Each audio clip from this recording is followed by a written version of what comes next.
আপনাদের বলছি, আপনার যে সহযাত্রী আপনার কাছে বা পাশে বসে আছে, যে আপনার সঙ্গে নিত্যযাত্রা করে,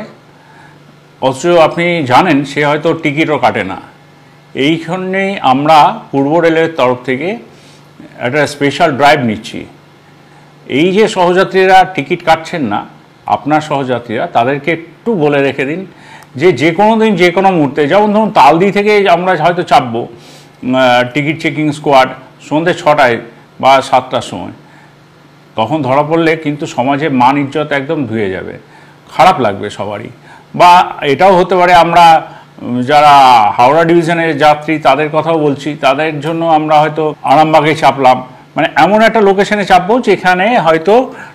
মানে কোনোদিন আশাও করেননি মানুষজন যে আমরা টিকিট চেকিংয়ের জন্য ওই সন্ধ্যাবেলায় 7টা বা 8টার সময় আমরা টিকিট চেকিং করব।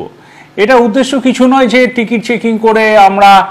রেলওয়ে প্রচুর লাভ করবে, এটা নয়, কিন্তু যেটা উদ্দেশ্য সেটা হলো যে আপনার সহযাত্রীকে একটু বুঝিয়ে দেওয়া যে মানুষের উপকারের জন্য রেল এই কাউন্টারগুলো করেছে, ইউটিএস সিস্টেম করেছে যাতে সহজে টিকিটটা কাটতে পারে। আর বাসের থেকে রেলের ভাড়া অনেক কম, টিকিটটা যদি নিয়ে নেয় হাতে তাহলে তো অনেক সুবিধা, এই সামাজিক অসম্মানটা তো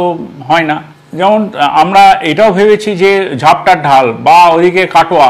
এরকম ছোট ছোট লোকেশন ধরে আমরা চেপে যাব, চেপে গিয়ে বা ওইদিকে লালগোলায় চেপে যাব, বা ধরুন এখানে কুলটিতে চাপলাম, এরকম করে আমরা বিভিন্ন জায়গায় ছোট ছোট করে আমরা এবার টিকিট চেকিং শুরু করছি পূর্ব রেলের তরফ থেকে। শুধু আপনাদের কাছে এটা বিনীত অনুরোধ, আপনার সহযাত্রী যে টিকিট কাটছে না তাকে টিকিট কাটান, মাত্র 5 থেকে 10 টাকা মাত্র ভাড়া, যেখানে বাসে অন্তত 50 টাকা 70 টাকা 100 টাকাও বাস ভাড়া হয়ে যায় সেই সমদূরত্ব জার্নি করতে গেলে। আবারও বলছি, রেলের কোনো উদ্দেশ্য নেই যে টিকিট চেকিংয়ের থেকে আর্নিংস বাড়ানো,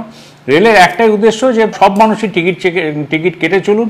এবং রেলের সঙ্গে সহযোগিতা করুন। ধন্যবাদ।